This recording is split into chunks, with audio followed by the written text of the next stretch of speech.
everybody, I'm Jammer, and welcome back to another Nintendo Switch fan art video. Instead of themes like I usually have been doing, today I decided to do something a little different, taking on the challenge of drafting up some ideas for some special edition Switch consoles. Now we know Nintendo likes to do this with their 3DS's, and the Wii U only got one, being the Wind Waker edition. But I kind of wanted to imagine what would it be like if they did it for the Switch as well. Now, of course, there isn't actually much real estate on the Switch itself. There's really just that black border on the touchscreen. So I just got a little bit creative with the Joy-Cons and the dock. So without further ado, let's take a look at some of my designs. First one is the Zelda one. Now, I really wanted to capture the essence of what it would be like if you were holding a real-life Sheikah Slate. I wanted to get that brown swirly texture on there, but it just didn't look right with the black buttons. It was too dark, you know. So I thought for a good contrast, I'd use that gold slash like brown that they use in the logo and other parts of the art and stuff.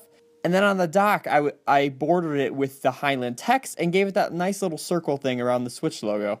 I did have to remove the actual logo saying Nintendo Switch on there because it just didn't look as right with the design I was going for with the circle and everything centered.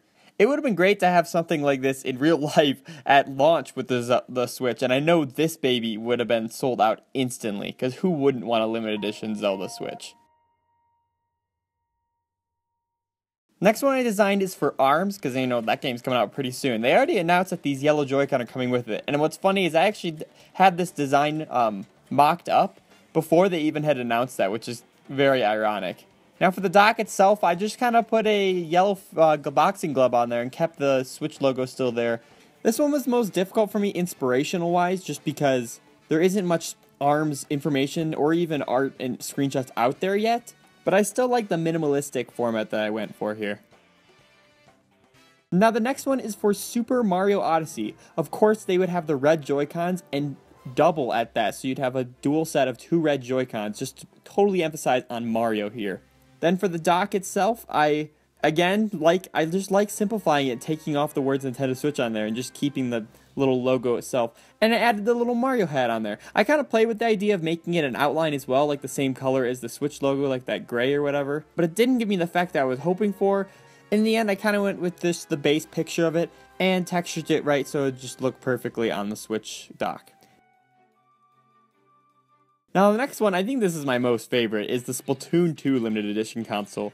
It comes with 2 Joy-Cons sporting the colors that are advertised with this new game, being the pink and the green. But to add a little bit of flavor, each Joy-Con has ununiform splats of paint on it. I really like that. Instead of completely mirroring the controller itself, it's got the paint to kind of like set it off balance, which gives it a really awesome aesthetic. Then for the dock, I kind of just kept it very basic and just put a couple of paint splatters on it, you know? Something that makes sense for Splatoon, of course. But I would love to have these Joy-Con with like the splatters of paint on it and stuff. I think that looks freaking awesome. Now the final one is the Smash Brothers one. My first few drafts were a little bit crazy, but as I kept going, I was like, you know what? Nintendo, if they did make a limited edition console, they're not going to go way too overboard. I was playing with gradients and stuff like that and like getting fire all around it. I'm like, you know what, they would probably make it pretty basic and simple, but still getting, you know, the message across. Now with the Joy-Cons, they'd more than likely just pair up the neon Switch Joy-Cons with it. And really the only thing special about it is the Smash logo itself, which I'd love to see something better, and I could have actually made something more pop and design-wise, you know. But I was trying to think realistically, like what Nintendo would actually make, and this seems like the most likely scenario. I could see maybe the back side of the Switch 2 maybe having that little Smash ball as well, instead of the Switch logo, or maybe in addition to it. But I don't know, I like the simplicity of this one. Anyways, that's all the designs I prepared for this Nintendo Switch limited edition console video or whatever. Let me know in the comments what you guys thought of these designs. Should I do more? Is there any other games or series that I should base some more limited edition consoles on? Yeah, definitely let me know in the comments. Give this video a huge, awesome like, and if you haven't already, subscribe for tons on Nintendo Switch and E3 news, because that's coming up in 1 month. Actually, less than 1 month. I will be freaking at E3, and I cannot even believe that. So yeah, definitely stay tuned for tons on that. Thank you again so much for watching, and I'll catch you in the next one. See ya!